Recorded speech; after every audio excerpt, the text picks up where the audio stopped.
Hello hello नमस्ते सबैजनालाई happy Dashain 2082 सालको विजया दशमीको सम्पूर्णमा शुभकामना। हाम्रो घरमा चाहिँ अब टिका लाउने तयारी हुँदैछ। बुवाले टिका मुस्दै हुनुहुन्छ अनि सुरुमा मलाई बुवाले टिका लगाइदिनु भयो।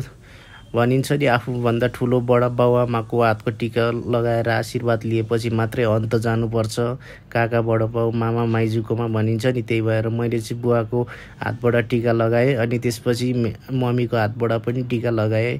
आफ्नो आमा बाउभन्दा ठुलो केही पनि हुँदैन संसारमा, त्यसैले पहिला आफ्नो आमा बाउको हातको टिका लाउने आशीर्वाद लिने, त्यसपछि चाहिँ तपाईँहरू जहाँ पनि जान सक्नुहुन्छ। नमस्ते सबैलाई है, ह्याप्पी दसैँ। मैले चाहिँ टिका लगाइसकेँ आफ्नो घरमा। अब चाहिँ म मामा घरमा जाँदैछु टिका लाउनलाई। मेरो मामा घर चाहिँ यहाँ नजिकै हो होइन, स्कुटीमा बाइकमा गयो भने 1 मिनट पनि लाग्दैन। अनि मम्मी बुवाहरू चाहिँ अगाडि हिँडिसक्नुभयो, म चाहिँ अब स्कुटीमा जाँदैछु गाइज है त। सबैलाई ह्याप्पी दसैँ।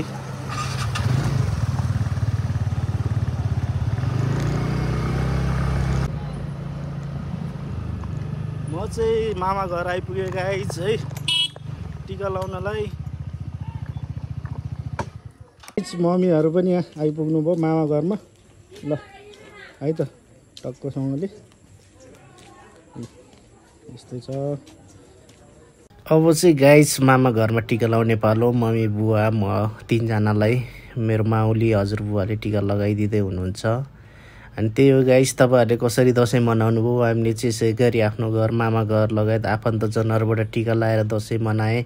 तपाईँहरूले नि यसरी नै मनाउनु भयो होला guys. Okay guys, thank you so much, happy Dashain.